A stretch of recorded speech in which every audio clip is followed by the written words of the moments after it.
So the way you have described financial milestones for a physiotherapist, is that the ideal way, या फिर there are some things more that a physiotherapist can do to become financially more stable? Are there any steps that are missed here, or is this the good milestone for financial literacy of a physiotherapist? Like particularly if you want to suggest some things out there, so what will be those things to earn more in this field? Okay. So I think there are some things that we can do in order to earn more, as far as I know till now. सो सबसे पहली जो चीज़ है वो है एक Instagram profile, एक good public Instagram profile. क्योंकि अगर आज के लाइक देखें ज़माने में, तो हर किसी के जो कोई भी होगा, पेशेंट भी होगा, इनफैक्ट कोई भी टीनेज होगा, वो इंस्टाग्राम प्रोफाइल जाके ज़रूर चेकआउट करता है, राइट। और अगर हमारी एक गुड अच्छी प्रोफाइल होगी जहाँ पर हम रिव्यूज़ दे रहे हैं कि पेशेंट हमारे पास आया, उसने अब ये ट्रीटमेंट लिया और अब ये रिकवर हो गया है, ठीक है। तो अगर हम ऐसे रिव्यूज़ डाल रहे हैं तो उससे क्या होता है कि एक ट्रस्ट बिल्डअप होता है। तो अगर हम रेगुलर बेसिस के ऊपर हम पोस्ट अपलोड कर रहे हैं कि हमारा ऐसा क्लिनिक है, हम ऐसा ट्रीटमेंट प्रोवाइड करते हैं, तो ऑफकोर्स उससे एक ट्रस्ट बिल्डअप होगा और पेशेंट्स आएंगे हम। अगर आपको एक प्ले सेटअप करना है या फिर कुछ भी इस फील्ड के अंदर करना है, एक अच्छी इंस्टाग्राम प्रोफाइल होनी बहुत ज़्यादा ज़रूरी है, ठीक है।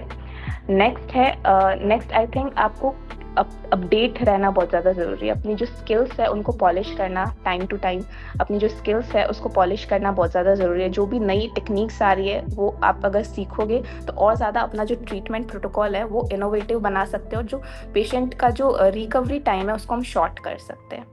जैसे फॉर एग्जांपल आपने बहुत सारी ऐसी फैंसी टेक्निक्स आजकल आ गई, जैसे कायरो, टेपिंग, राइट। तो आजकल सब लोग उधर भाग रहे हैं उनको सीखने के लिए।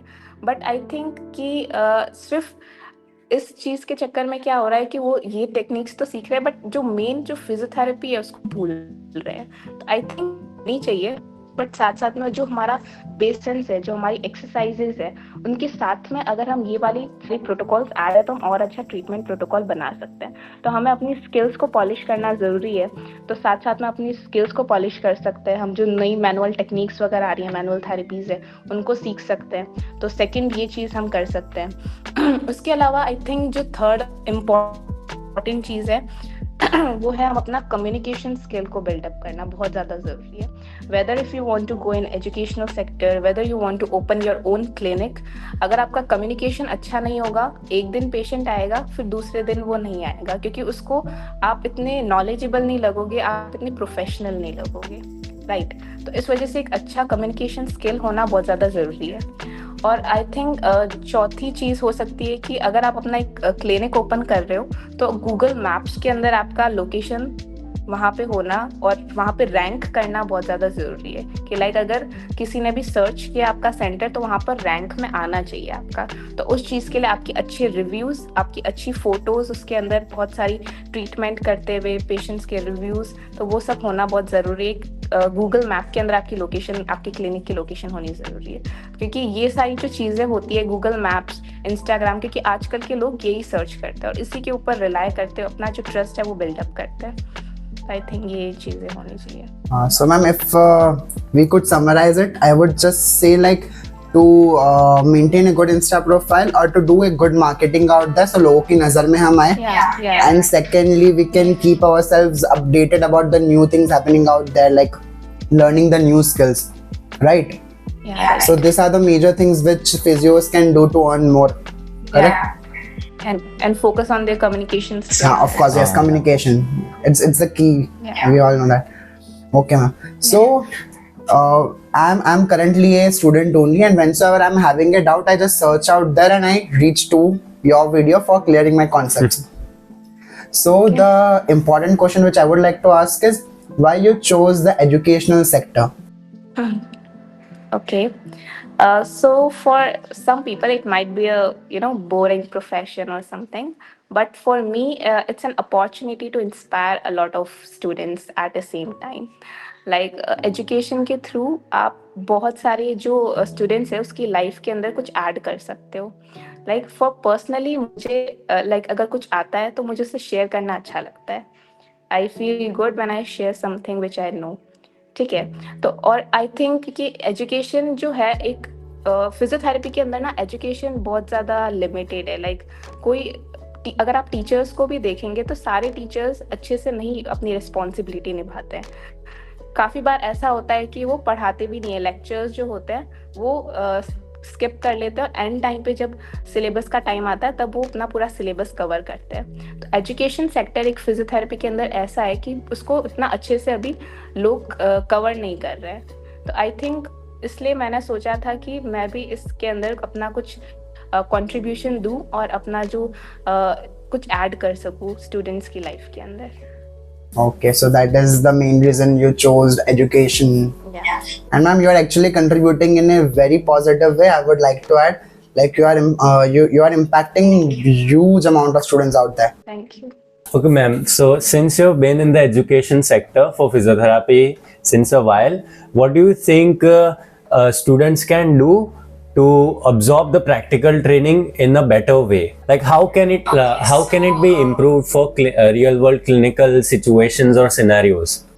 Okay, so we can divide this question into two halves, like how we can increase our practical experience and how universities can help in doing the same.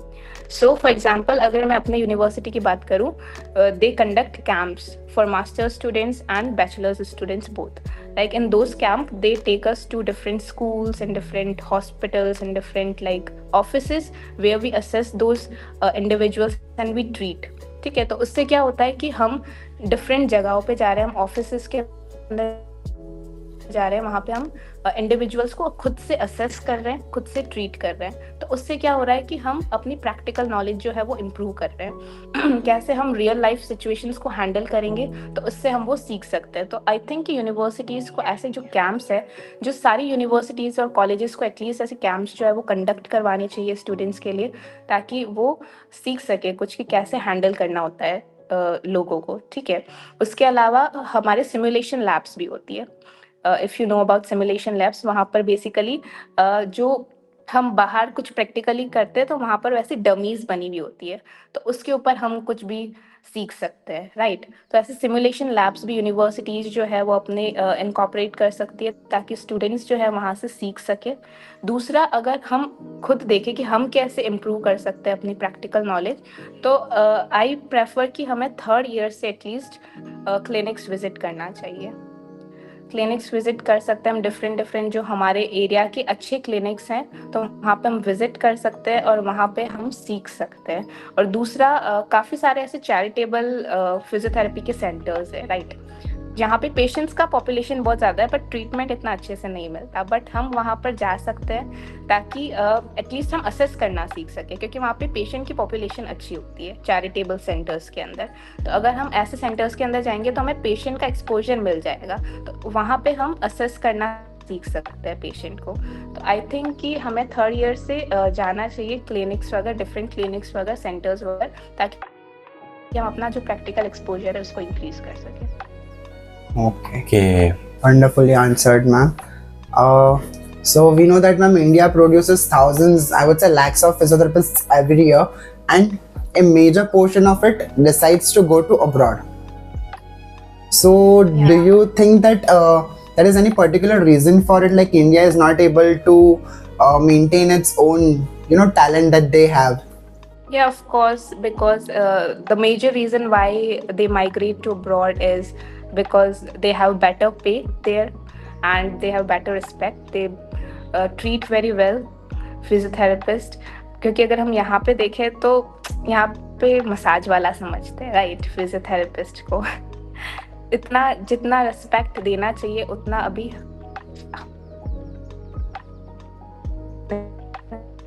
Specially अगर हम एजुकेटेड, लाइक हम गुड़गांव जैसी जगह जाए जहाँ पे मेट्रो सिटीज है physiotherapy के रिलेटेड, बट अगर हम रूरल एरियाज वगैरह पे जाए तो हमको पता भी नहीं होगा शायद कि फिजियोथेरेपी होता क्या है। तो इस वजह से अवेयरनेस नहीं है, यहाँ पर इतनी रिस्पेक्ट नहीं दी जाती है फिजियोथेरेपी को। लेकिन अगर हम अब्रॉड के अंदर देखें तो वो कंसिडर करते हैं फिजियोथेरेपिस्ट को, वहाँ पे रिस्पेक्ट देते हैं फिजियोथेरेपिस्ट को, वहाँ पर एक अच्छा पे मिलता है। अगर आप खुद सोचो कि एक 9 आवर्स जॉब है, एक पे आपको 10,000 मिल रहा है 9 आवर्स के अंदर, एक को आपको वहाँ पे 4 टाइम्स ज़्यादा मिल रहा है, तो आप कहाँ पर जाना प्रेफर करोगे?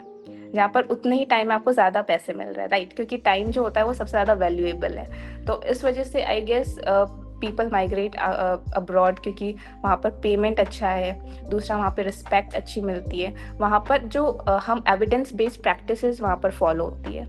ठीक है, यहाँ पर अगर आप देखोगे कोई जिसने बैचलर्स नहीं भी कर रखी है वो भी विजिट्स के ऊपर जा रहा है, अपना सेंटर खुद चला रहा है। ठीक है, यहाँ पर कोई एक लाइसेंसिंग एग्ज़ाम भी नहीं है, यहाँ पर मतलब एक स्ट्रिक्ट रूल्स फॉलो नहीं हो रहे कि एक एग्ज़ाम के बाद में आप प्रैक्टिस कर सकते हो। तो इस वजह से जो क्वालिटी है फिजियोथेरेपिस्ट की वो बहुत ज़्यादा डाउन है।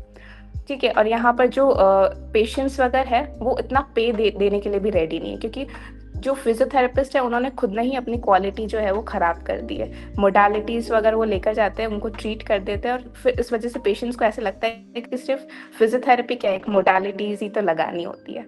ठीक है, तो इस वजह से वो अच्छा पे भी देने के लिए रेडी नहीं होते हैं। पेशेंट्स जो है वो अच्छा पे देने के लिए रेडी नहीं होते, बट ऐसा बाहर नहीं है। तो इस वजह से आई गेस वहाँ पर ज़्यादा अच्छे रूल्स एंड रेगुलेशंस है, ज़्यादा पे अच्छा है, ज़्यादा अवेयरनेस अच्छी है, तो इस वजह से वो ज़्यादा प्रेफर करते हैं outside. Okay. Okay, ma'am. So since you said कि इंडिया में there is no licensing, there is no centralized licensing exam that is done. So since बहुत सारे students बाहर जा रहे हैं, तो what can centralized government do, like form a government body or conduct those exams? How can those things help transform physiotherapy as a career path for the future? Yes, I think definitely. In fact, I think it's very necessary to have a licensing exam, because if we will have licensing exam, we will able to produce more quality physiotherapist. क्योंकि हर कोई licensing exam clear नहीं कर सकता, right? तो इसी से filter out हो जाएंगे कुछ अच्छे फिजियोथेरेपिस्ट, और जो लाइसेंसिंग एग्ज़ाम क्लियर नहीं कर पाएंगे, एटलीस्ट इससे ये होगा कि एक क्वालिटी जो है फिजियोथेरेपिस्ट की वो इम्प्रूव होगी। ठीक है, और अगर क्वालिटी इंप्रूव होगी, अच्छे क्वालिटी वाले जो फिजियोथेरेपिस्ट है वो मार्केट के अंदर आएंगे, तो जो पे है वो ऑटोमेटिकली इंक्रीज होगा। क्योंकि अगर आपने मेहनत की है और आपने लाइसेंसिंग एग्जाम दिया, तो आप कम पे के ऊपर ना आप वर्क करना चाहोगे ना आप विजिट्स करना चाहोगे। ठीक है, तो इस वजह से पेमेंट भी ऑटोमेटिकली इंक्रीज होगा, एक क्वालिटी जो है फिजियोथेरेपिस्ट की वो भी इम्प्रूव होगी। तो आई थिंक लाइसेंसिंग एग्ज़ाम होना बहुत ज़्यादा ज़रूरी है, क्योंकि अगर देखोगे जो बैचलर्स ने जिन लोगों ने बैचलर्स क्लियर भी नहीं की है, जिनके बहुत ज़्यादा बैचलर्स के अंदर बैक आ रखी है, वो भी आज सेंटर्स ओपन करके बैठे, आज वो जॉब कर रहे हैं और कुछ भी ट्रीटमेंट दे देते हैं, और उस वजह से क्या होता है कि जो क्वालिटी है फिजियोथेरेपी का वो डिक्रीज हो रहा है। तो आई थिंक एक लाइसेंसिंग एग्जाम होना तो बहुत ज़्यादा क्रूशियल है। इनफैक्ट आप ऑस्ट्रेलिया के अंदर देखोगे, आप दुबई के अंदर देखोगे, इंग्लैंड में देखोगे, वहाँ पे हर जगह एक लाइसेंसिंग एग्जाम होता है, और उसके बाद उसको क्लियर करने के बाद में आप प्रैक्टिस कर सकते हो। तो आई थिंक इंडिया में भी ऐसा होना ज़रूरी है। Definitely, अगर ऐसा कुछ होगा then it will definitely filter out the quality physiotherapists out there. definitely. Basically वैसा ही सीन हुआ ना कि कोई भी मेडिकल स्टोर खोल देते हैं, कोई भी फार्मास्यूटिकल स्टोर्स खोल देते हैं। Yeah, right. And because of that our own field is being downgraded, I would say. Yeah. So ma'am, if you are currently in a situation like you are not currently physio-linked, just imagine like that, and you have just cleared out your BPT, and if you want to take an honest, I would say, let's just okay, your honest take, like would you prefer physiotherapy in India or in the abroad? If you are not physio-linked, that's okay. Right now you are just a BPT pass out. So to be honest, if I see the scenario in India where you do not have much pay and people do not respect that much, so I would definitely prefer to go outside, because there I have connections there as well. So I think that would be a better opportunity for me. But right now I do not have any plan, because I have established here. I have established myself here, and I think it's better to be here and improve the education sector of India as only. Okay, ma'am. So if we zoom out from any geography, what do you think physiotherapy will? Where do you think physiotherapy will be in the next upcoming 10 years globally? Like, would it be, would the levels of treatment be improved, or would it be still the same? So if we see the improvement, it is already taking place. Okay, improvement abhi bhi ho rahi hai. If you see, there are so many new equipments, AI driven assessment tools, virtual reality tools, wearable sensors. So all these are helping in improving this field, right? But अगर मैं दूसरी ये भी चीज़ें देखूँ कि हमारा जो करिकुलम है, जो कि अभी भी आउटडेटेड है, जो कि रेगुलरली अपडेट नहीं हो रहा है, तो अगर इम्प्रूव नहीं हुआ तो हम इतना अच्छे से इम्प्रूव नहीं कर पाएंगे, इतना फास्ट स्पीड के साथ में इम्प्रूव नहीं कर पाएंगे. हमारा एजुकेशन हमारा जो एजुकेशन है वो इम्प्रूव तो हो रहा है, हमारा जो फील्ड है वो इम्प्रूव हो रहा है, बट अगर हम चाहते हैं कि वो स्पीड के साथ में इम्प्रूव हो और साथ में हमारा ग्लोबली स्टैंडर्ड्स को मीट कर सके, तो आई थिंक हमारा जो सिलेबस है, हमारा जो करिकुलम है, हमारी जो बुक्स है जो हम रीड कर रहे हैं, उन सबको भी साथ में इम्प्रूव होना पड़ेगा. हमारे जो स्ट्रिक्ट एक्शंस है, जो कि जैसा कि मैंने आपको बताया था कि अगर हमारी कॉलेज बन रही है तो एक प्रोटोकॉल्स होने चाहिए कि ये यूनिवर्सिटी को ये प्रोटोकॉल्स होने चाहिए, तभी ये फिजियोथेरेपी कॉलेज कहला सकता है. तो आई थिंक ये सारे स्ट्रिक्ट एक्शन साथ ये जाएंगे, तब कहीं जाके एक अच्छा इम्प्रूवमेंट आएगा, एक स्पीड के साथ में इम्प्रूवमेंट आएगा. बाकी नॉर्मल जो इम्प्रूवमेंट हो रहा है वो हो ही रहा है, बट एक क्वालिटी इम्प्रूवमेंट के लिए हमें काफ़ी सारी चीज़ें इम्प्रूव करने की ज़रूरत है. Okay. Ma'am, you just mentioned about AI, so I would like to ask one more question is like, if AI and machineries will be incorporated into physiotherapy, so there will be a risk to the job of physiotherapist out there, or it will be a boon to a field of physiotherapy? I think इसको risk नहीं भी ले सकते हैं, क्योंकि अगर हमारे पास एक AI ड्रिवन असेसमेंट टूल होगा, वो एक्चुअली हेल्प करेगा हमें फास्टर रिजल्ट्स देने में हेल्प करेगा. जो है वो जैसे सोच रहा है इमोशनली, जो वो सोच रहा है पेशेंट के लिए, वो एक फिजियोथेरेपिस्ट ही सोच सकता है, वो मशीन नहीं सोच सकती. तो आई थिंक अगर मशीन के साथ साथ में हम फिजियोथेरेपिस्ट जो है वो साथ में मिलके वर्क करें, तो आई थिंक एक अच्छा, एक बेटर प्रोटोकॉल फॉर्म कर सकते हैं, एक फास्टर रिकवरी करवा सकते हैं पेशेंट की. बट आई डोंट थिंक कि वो रिप्लेस करेगा फिजियोथेरेपिस्ट को, बट हम साथ में मिलकर एक अच्छा प्रोटोकॉल सेट कर सकते हैं. As we discussed, ki AI has a good involvement for patients' treatment, but there is I think there is a little loophole in it. Like, let's say ki new students जो physiotherapy pass out कर रहे, they are freshers now, and currently that in the tech world, the AI technologies or the smart bands, everything they come at a very huge cost for the new physiotherapist to set up. So what do you think कि ये चीज seniors और freshers को बहुत ज़्यादा differentiate कर देगा?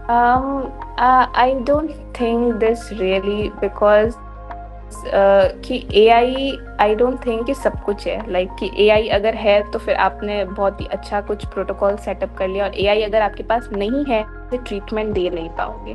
ठीक है, तो अगर हम अपने मेन रूट्स को देखें, जो कि है मेन एक्सरसाइज करवाना, ठीक है, और ऐसा नहीं है कि AI टूल्स जो है वो बहुत ज़्यादा एक्सपेंसिव होंगे, क्योंकि अगर मार्केट के अंदर बहुत ज़्यादा AI डिवाइसेस हो गए तो हो सकता है कि वो एक मॉडरेट रेट के ऊपर भी मिलना स्टार्ट हो जाए. ठीक है, तो अगर तो फिर इस वजह से अगर हम देखें, तो अगर हम अपने मेन रूट्स को साथ में लेके चले, जो कि है मेन स्ट्रेंथनिंग एक्सरसाइजेस, हमारी जो एक्सरसाइजेस है मेनली, तो अगर हम उसको साथ में लेके चले और AI को साथ में इनकॉर्पोरेट करें, अगर हमारे बजट के अंदर है तो हम कर सकते हैं. अगर नहीं भी करें तो आई डोंट थिंक कि हम बहुत ज़्यादा कुछ डिफरेंस लेकर आएंगे. And ma'am, the last question which I would like to ask in this podcast is that we have been hearing that physiotherapy को उतनी respect नहीं मिलती है, and we all know that it's very hard to be a physiotherapist in India because we are constantly being trolled in very bad ways. So one thing which you would like to say, like, how can we make physiotherapy more respected profession in India? कि respect तब आएगी जब हम खुद भी अपने profession को respect करेंगे. लाइक अगर समवेयर इफ यू थिंक कि हम खुद भी कभी कभी इन्फीरियर महसूस करते हैं अपने आप को लेके, अपने प्रोफेशन को लेके, तो जब तक हम अपने आप को रिस्पेक्ट नहीं देंगे तो सामने वाला कैसे हमें रिस्पेक्ट देगा. तो सबसे पहले हमें खुद को हमारे स्टैंडर्ड जो है वो सेट करने चाहिए. ठीक है, कि हमें इतना पे के ऊपर ही हमें वर्क करना है, इससे कम पे के ऊपर हमें वर्क नहीं करना।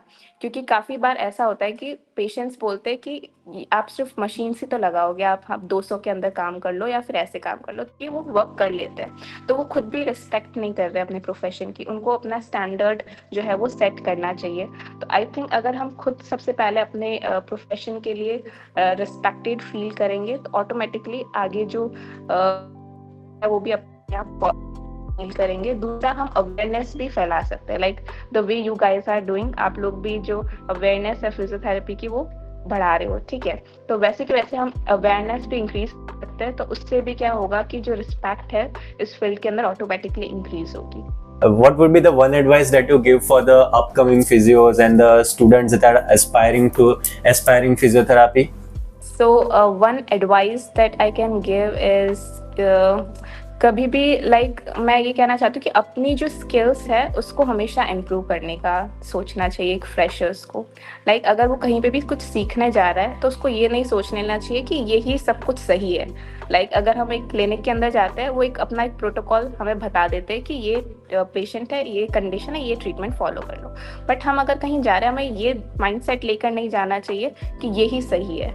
हमें हमेशा इम्प्रूव करते रहना चाहिए अपने आप को, हमारे स्किल्स को इम्प्रूव करते रहना चाहिए। हमें देखना चाहिए कि क्योंकि हम जो प्रोटोकॉल्स हमने सेट कर दिए वो बहुत ज़्यादा आउटडेटेड, ठीक है, उसके अंदर बहुत ज़्यादा इम्प्रूव होना बहुत ज़्यादा ज़रूरी है। तो इस वजह से मेरा यही एक अगर कुछ है तो ये मैं यही कहना चाहूँगी कि अपनी जो क्वालिटीज़, अपनी स्किल्स जो है उसको कॉन्स्टेंटली इम्प्रूव करते रहना। So the way you have answered today, Kartika ma'am, many questions were solved for a lot of physiotherapy students. It was very wonderfully answered the way you have described each and every question. Thank you for joining us today. It was very wonderful. Students that will watch this podcast will definitely be benefited. So yeah, it's gonna be an amazing session, and we hope that this video, reaches the appropriate masses and the appropriate audience, I would say. Thank you so much, ma'am, for joining. It was wonderful having you today. Okay. Thank you, guys.